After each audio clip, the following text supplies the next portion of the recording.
For professional advice with a personal touch, consult FL Fuller Landau, Chartered Professional Accountants and Business Advisors. Click on flmontreal.com.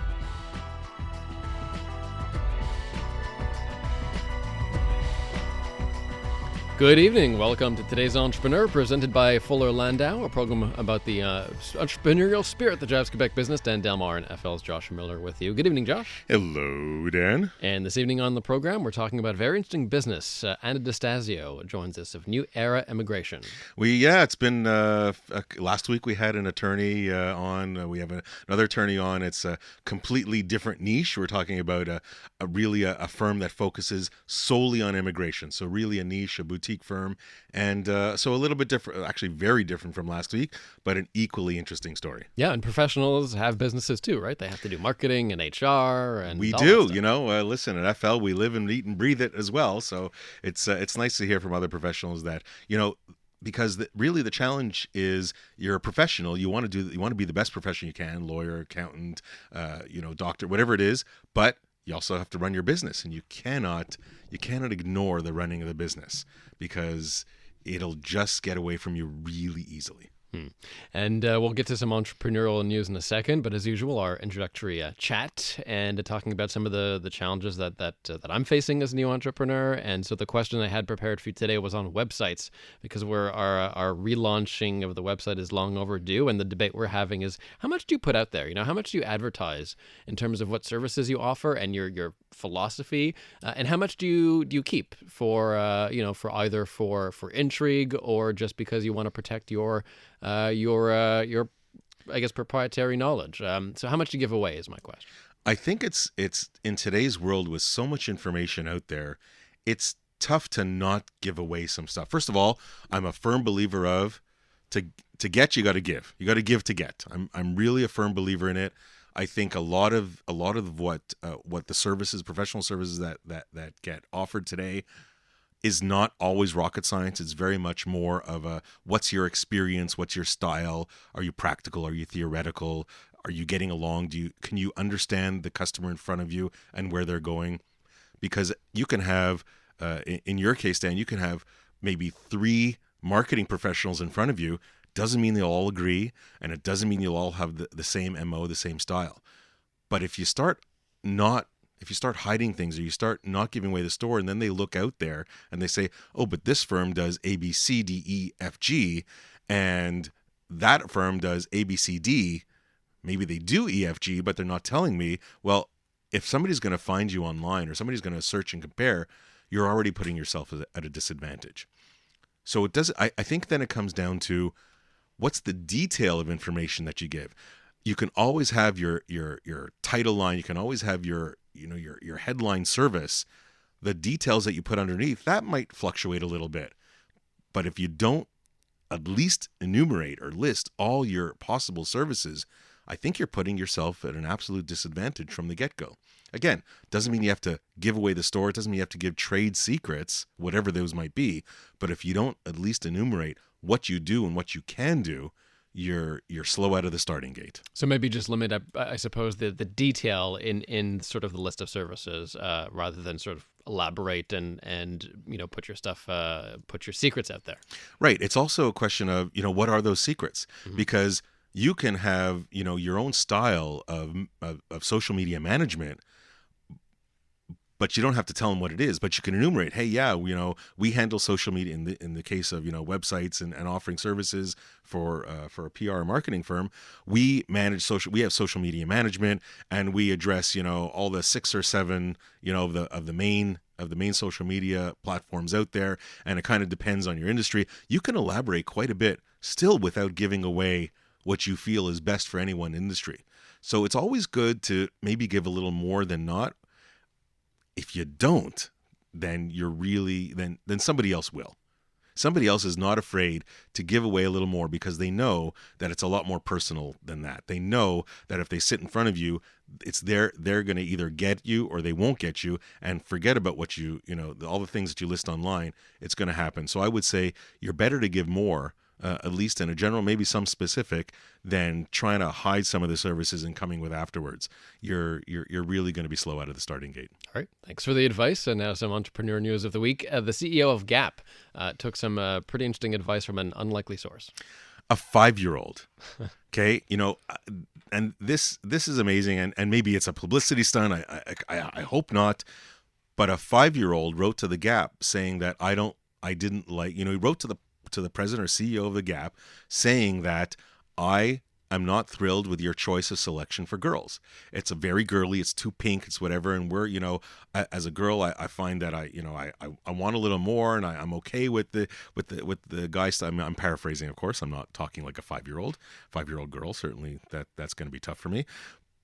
And this CEO responded. This CEO, now I'm sure CEOs get a lot of emails and a lot of letters, but this CEO responded and really took the girl's suggestion to heart. But that's not the point. Maybe it was a promotional stunt. Maybe, who knows what. The point of the story, the reason why I'm glad you brought it up, is because ideas can come from anywhere, and ideas can come from sometimes the most unlikely source. As entrepreneurs, you have to be open to that. You can't be closed-minded. You have to. That's why often we say, when you're including people in your business and talking about ideas, or having little retreats or whatever brainstorming session, why limit it to a select few? It's amazing how many people in your company, your business, know and could have the most amazing idea, and they'll feel good contributing. Don't leave it to the top management to do it. You never know where your idea is going to come from, and stop worrying about somebody stealing it. Stop worrying about somebody running away with the store. Oh my gosh, I'm bringing too many people in. They're gonna. No, I'm a firm believer of, let people shine where they have to. The most unlikely people can give you some of the best ideas. Just be open. Why are so many professors making their way to Canada now, and why could that be good for Montreal businesses? It's this is kind of the topic of Trump and his protectionism and the wall, and you just don't know. I think there's some great opportunities for Canadian companies. I think there's some great opportunities. You look at we talked the last few weeks about the AI field, artificial intelligence, and how Montreal is really positioning itself, or has positioned itself, certainly after being forefront in the gaming industry and the tech side of things, that we can be a hub. So I'm talking about Montreal, but it can be Canada as a whole. And if there's going to be, and these brains, these gaming AI scientists, these really brilliant people aren't all Americans. They come from all walks of life in all parts of the world. Whether it's Eastern Europe, whether it's China, whether it's wherever they might be, and they're working in the US. If they are going to be targeted as, maybe you're not American, or maybe we need to be a little bit more looking at home, well, then these people are not going to feel comfortable and they're going to leave. Where's the closest place for them to go and still stay in North America? Canada. Hell yeah. So let them. So I'm saying, entrepreneurs, keep your eyes open. Canada is a great place to live. I know I'm biased. Montreal, Canada is a great place to live. Take advantage of the people that feel slighted by some of the potential immigration policies that are coming, and take advantage of it. Not to mention some of the academic studies, or perhaps experimental technology that could be coming down in Montreal that local businesses could take advantage of because of that sort of brain drain to Canada. And who would ever think that? Who'd ever think that Canada is going to steal great thinkers from the U.S.? But lo and behold, bring in one president with a little bit heavy on the protectionism, and you never know what opportunities are out there. Finally, Wendy's making fun of Burger King in their advertising. Good idea, and is this potentially risky?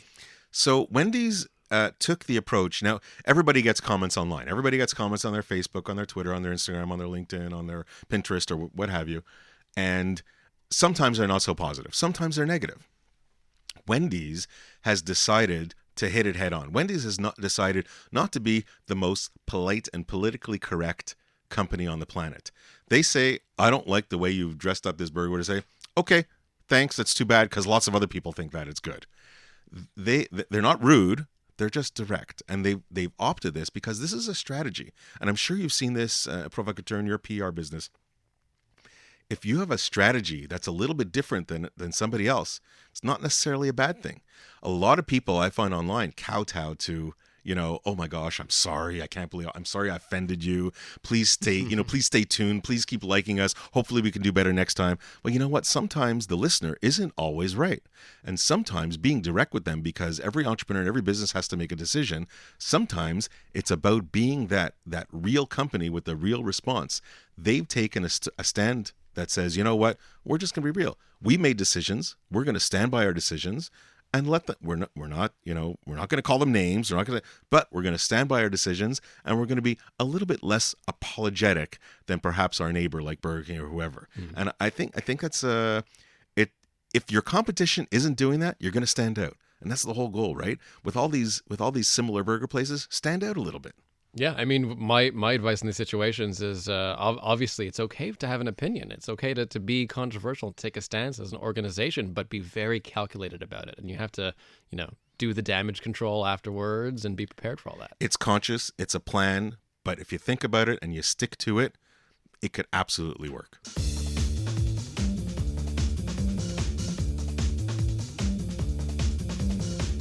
For professional advice with a personal touch, consult FL Fuller Landau, Chartered Professional Accountants and Business Advisors. Click on flmontreal.com.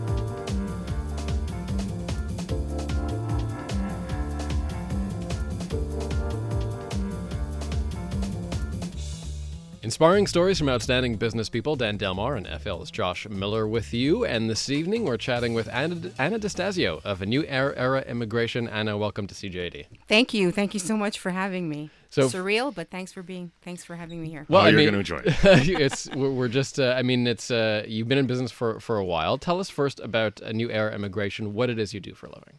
Certainly. So New Era Immigration is a boutique law firm in U.S. and Canadian corporation or individual that seeks to. How did you get into this? Because you were an attorney before this. This hasn't been since for the last 10 years since you were a puppy, maybe a little bit longer. It's radio, nobody can see. But what was the inspiration? What was the drive? What were you doing before New Era Immigration? So as a lawyer, you're not asking how did I fall into law? No. Because that was No. Yeah. We assume that was an actual conscious choice for whatever reason. My parents wanted to get me off the streets. They put me in law school. But actually, so I was a lawyer for about 10 years or more before I started New Era Immigration. Like most things, this was definitely not planned. In fact, I had reservations being on this show because I thought I'd disappoint a lot of the entrepreneurs out there.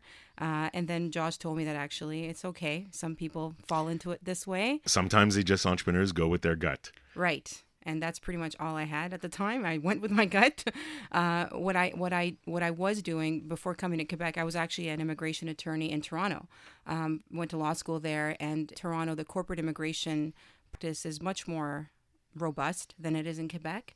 And the way they do things there, I think they're kind of any disrespect to Quebec, and obviously the amount of work that Toronto gets. They were just a little bit more advanced with the use of technology, flat fees. They sort of went away from the traditional law firm model. And that's where I learned to be a corporate immigration lawyer. And I worked mentored by none other than Jan Bomza, who's a friend to this day, and she's PricewaterhouseCoopers Immigration, and a very big national. The way I was taught when I came to Quebec and started working as a lawyer, I realized some of those things were lacking. And again, I worked at two great law firms, but was trying to get to this point where I could do exactly what to do. And I just was struggling. You saw this opportunity here in Montreal, and despite the fact that maybe you would have naturally stayed in Toronto, you saw the opportunity here, and that's why you chose to come back? Well, Dan, that would be a cool, funky business way of looking at it, but no, I came back for my Italian family. I see. So I was doing really well there, but the guilt and, my mom did call me every day for 10 years asking, when you come back home?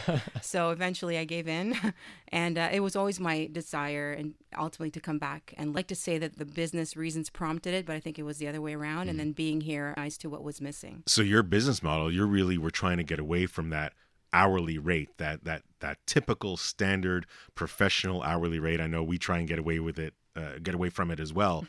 Not with it, get away from it. Let's make sure that I choose my words carefully.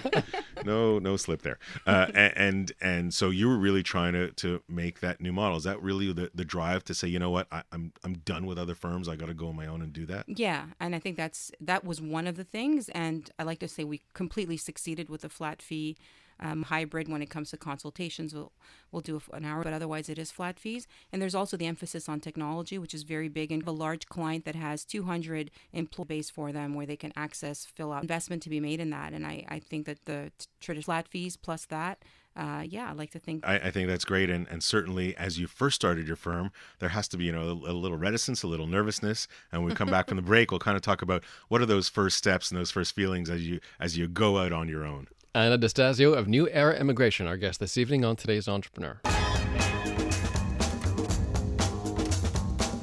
For professional advice with a personal touch, consult FL Fuller Landau, Chartered Professional Accountants and Business Advisors. Click on flmontreal.com.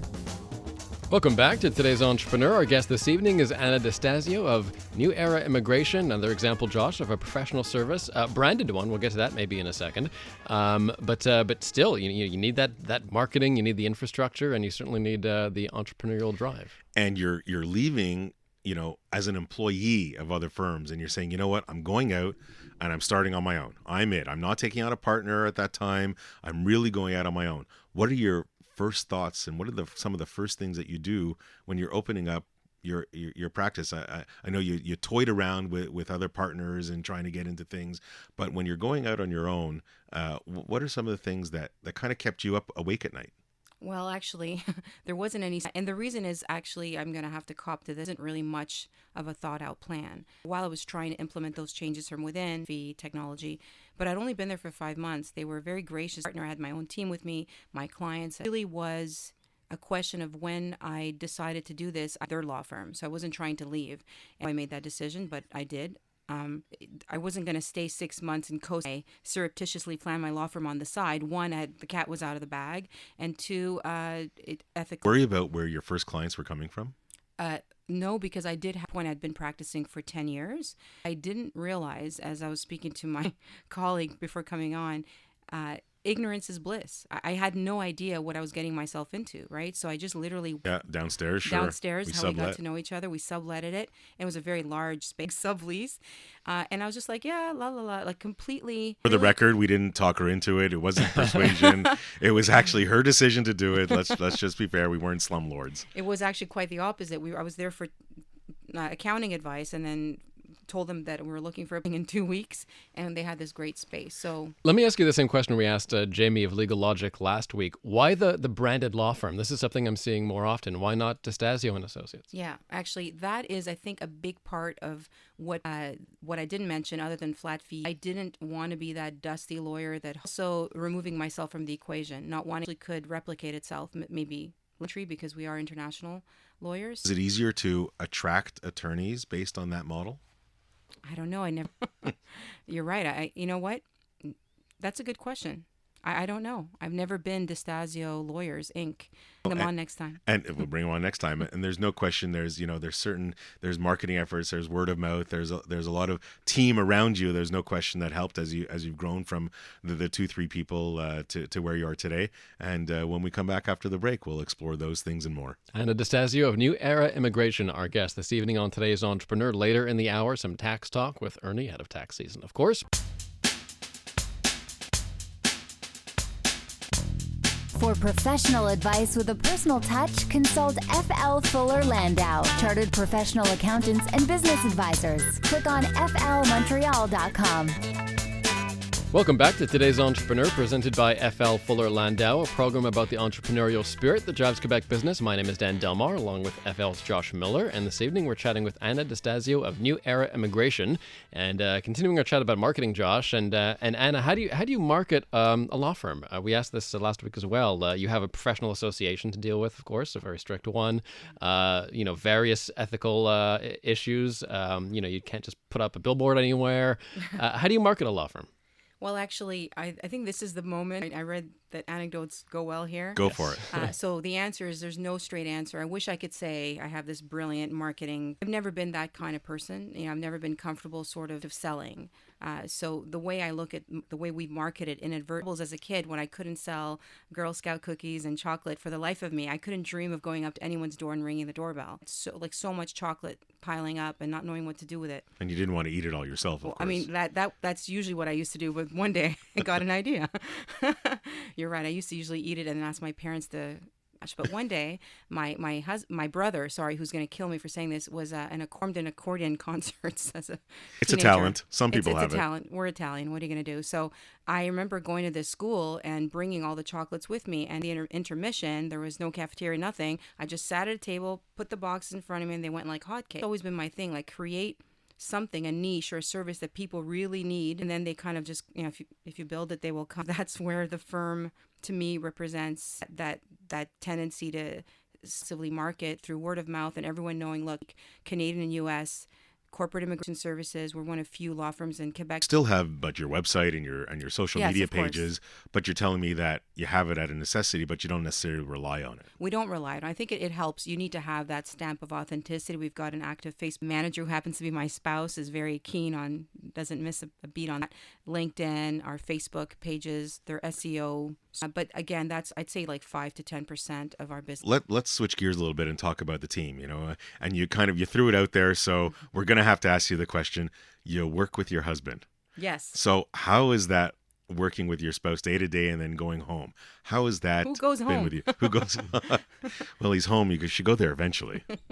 True. How is that working with family? Because you have a very family-oriented atmosphere. Right. So how is that? And none of it was planned again, right? So initially, I think my spouse fed up of giving me free advice for about a year. And then I think when he to ask the clients to pay eventually, because we were too actively finished up his MBA and stepped in, move.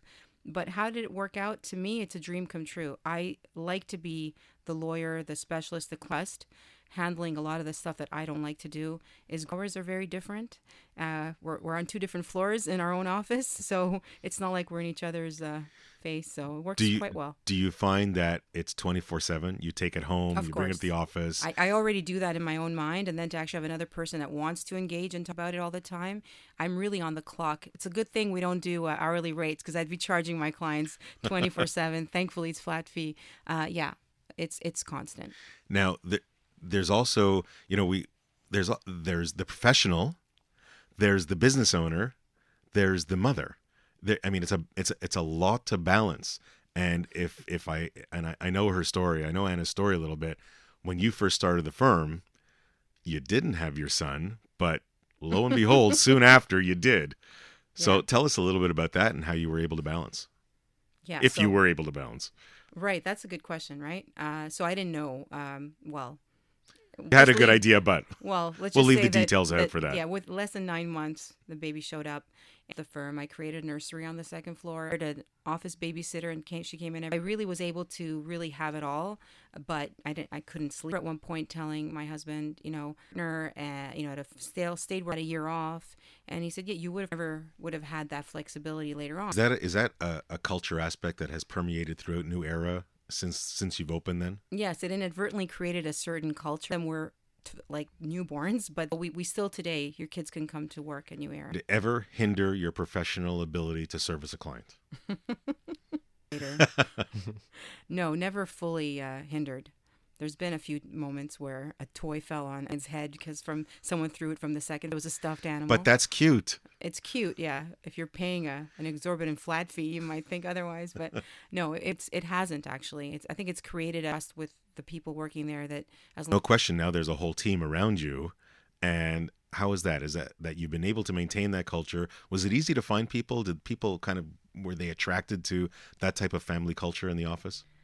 I think everybody was attracted to that, both men and women, actually. Most people that waste where people are slacking. So definitely the motivated hard workers, about finding the right fit in terms of the corporate part and the immigration. The Toronto, have been lawyers for a while that wouldn't know how to adapt to that. It was a bit of a challenge, but we fixed that by hiring a lot of fresher To do what you love to do and to do what you're good at. That's right. On the nature of the work, you're dealing with people that are sometimes in crisis, sometimes have their lives in your hands. What do you do to sort of to calm a client down and to make sure that they feel reassured? Well, this is a loaded question. I don't want to sound like I'm, You're Abby. Or no, I just want to You sound have like a I'm couch, making- right? They just lie down and you talk soothly to them. Pretty much, yeah. No, not at all. Crises to me are par for the course. Someone is stuck at the border, is being detained or sent away. Never happened to one of our clients. It's usually a client that becomes a client after it happens. I think for the most part, the way you do soothe or Abby them is to know your stuff inside out and to always have a solution ready. I've been doing this 15 years. I've had 3 weeks break for giving honeymoon at one point. I had a call I had to take. So the one thing I do know is the content, and I think of a solution for them. And I believe there's a solution for everyone. So speaking of sharing that knowledge or having that knowledge base, and we're coming to the end of this little segment with Trump out there, and certainly immigration rules, they must be changing by the second. How do you keep up with it, and how do you adapt with your clients? It certainly has got to be changing by the day almost. Well, you know what? Actually, immigration law has been a madhouse, especially during the advent and life of new era immigration. There was the change of administration, and the conservative government made sweeping changes. Call back a client and say, "Yeah, I know you qualified, but you're not eligible this morning." I remember once being a speaker at a national conference, and I was speaking on a topic, and the topic became obsolete because that whole program had shut down. I always kept saying, "Oh, why can't Canadian immigration be more like U.S. immigration? It hasn't changed in 25 years." Well, Lo and behold, careful what you wish for. So here we are, and it's business as usual for Canadian immigration lawyers, thankfully. I don't want to pronounce myself on what's to come because it certainly keeps our clients thinking about immigration, which is good. And there's no question, immigration, Dan, we kind of talked about it at the top of the show. You're Canadian business, you're worldwide. Sometimes you hire some U.S. people. So Ernie's going to come on and chat about the challenges of hiring. And just to let you know, Ernie's actually going to come on tomorrow morning on Andrew's show at 8:20, and he's going to chat about personal income tax season. That's not for tonight. That's going to be tomorrow morning, so tune in for that at 8:20. But tonight it'll be about what happens when you're looking for people south of the border. You're a Canadian business. What are the challenges? What do you got to think of when you got tax on your brain?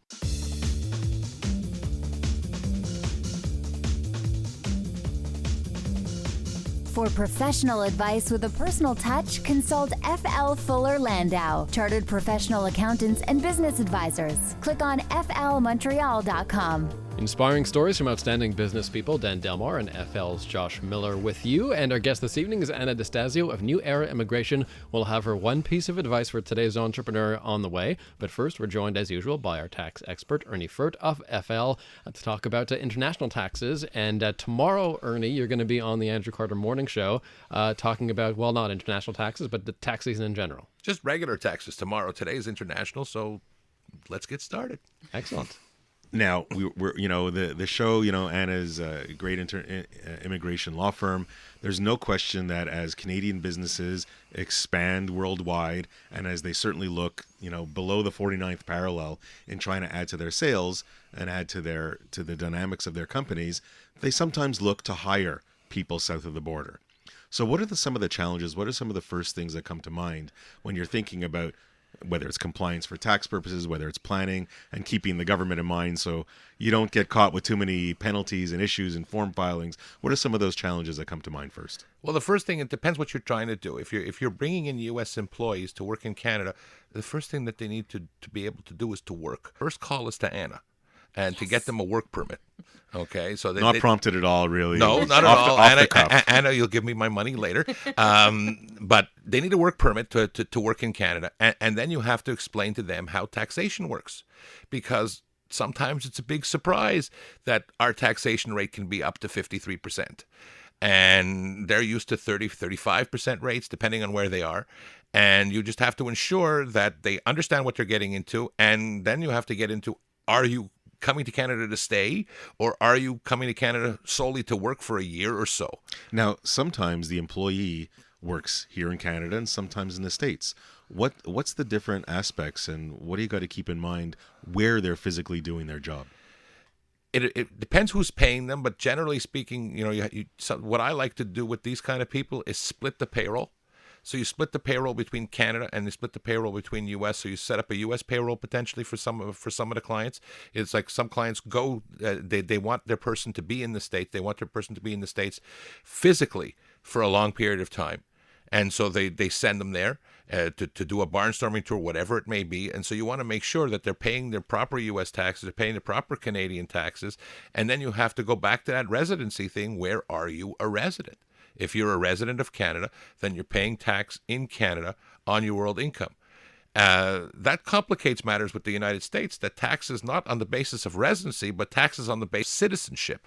So you have certain things to address with those U.S. people coming here, if they want to stay here, for how long do they want to stay here, and what, in fact, they're going to be doing here.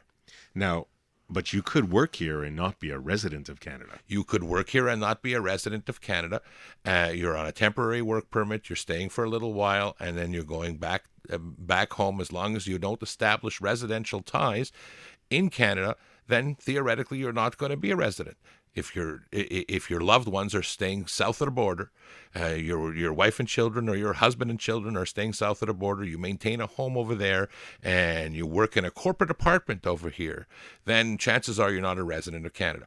Other things, you start to cut close. So there's a questionnaire that we have that you could file with the Canada Revenue Agency to determine your residency status, if you want to go that way. Or alternatively, you can do it together with your accountant and run through those questions and see where you sit and see if you're on the borderline or if you're not on the borderline, so to speak. We're talking about hiring U.S. people for Canada. We were talking about immigration, new era immigration. When we come back from the break, we'll chat a little bit more with Ernie and a little bit more about what are those complex situations, what are the challenges when hiring somebody that's not Canadian. Plus, Anna's one piece of advice for today's entrepreneurs next. For professional advice with a personal touch, consult FL Fuller Landau, Chartered Professional Accountants and Business Advisors. Click on flmontreal.com. Anna Stasio is here of New Era Immigration and chatting with Ernie Furt, tax specialist at FL. Ernie, how much business can a Canadian company do in the United States before they sort of owe American authorities some tax money? It depends on how you set up in the States. If you don't set up at all and you're just running your business from Canada and you have a salesman floating through the States, the question is, does that salesperson in the United States create permanent establishment? Permanent establishment is the basis of U.S. federal taxation, and it's also the basis of Canadian taxation. And you're going to look at the treaty between Canada and the U.S., and the treaty is basically acting as the referee between the two states to determine where you're taxable. So generally speaking, if you don't have bricks and mortar or somebody in the U.S. with authority to contract, you don't have a permanent establishment for federal purposes. However, the states are all different and they all need money, just like our provinces all need money. So what happens with them is they decide their own rules, and most of the states do not follow the Canada-U.S. tax treaty. So you could have a situation where you have nexus, which is a connection to a particular state, without having a federal permanent establishment. And you have filing requirements, say, in New York State. If you sell stuff in New York State, which is a border state to us, you can sell stuff to New York State. You have salespeople floating around in New York State. You may have a filing requirement in that state, carrying inventory in that state. You got to be careful, and you got to talk to a state expert in each state before you start doing business there. Just quickly, and just as we wrap up, does a showroom in the United States constitute a permanent establishment? A showroom doesn't constitute a permanent establishment in accordance with the Canada-U.S. treaty. If you're temporary, you're okay, but you have to watch your state nexus with showrooms and with trade shows and things like that. Just a mere presence in certain states for the same period every year for a week to go there could cause you to have a state filing. Great. Thanks very much, Ernie. An absolute minefield. I know impossible to deal with it in just a few minutes, but thanks very much. And as we approach the last moment of our show, as we do each week, we'll turn to Anna Stasio of New Era Immigration and ask you, Anna, what would be your one piece of advice for today's entrepreneur? Well, I think I'm going to diss lawyers for 1 minute. I'm allowed to because I am one. And I had to think of this. I think lawyers are used to usually focusing on the details. We usually like to be the smartest people in the room. I think a successful entrepreneur, away from the details, look at the big picture. Be an entrepreneur is the smartest person in the room. As a lawyer, I guess I would just advise that switch, however painful it is, and your business will... You're the smartest person in this room? Don't answer Exceptionally. that question, please. Don't answer that question. Excellent. Thank you, Anna. Dan, each week we all definitely get some takeaways. My takeaway tonight, and Anna has used this word quite a bit, and we've heard it a lot from entrepreneurs. It's following her gut. It's following what she knew was absolutely right, regardless of the empirical evidence or what people around her told her. She followed her gut. She made it work. She made it happen. She knew something had to change. And absolutely, as an entrepreneur taking risks, that's got to happen. So that was absolutely inspirational. Thank you. Anna Stasio of New Air Immigration. Congrats on the company, and thanks for stopping by tonight. It was my pleasure. Thank you so much. Thanks to Ernie Furt as well. And Ernie is right back here at 8:20 tomorrow morning with Andrew Carter for general tax advice for all. Stay tuned for that. We are off for 2 weeks due to Passover and Easter. Back at talking about the transport business on April 24th. We'll see you then. Have a good night.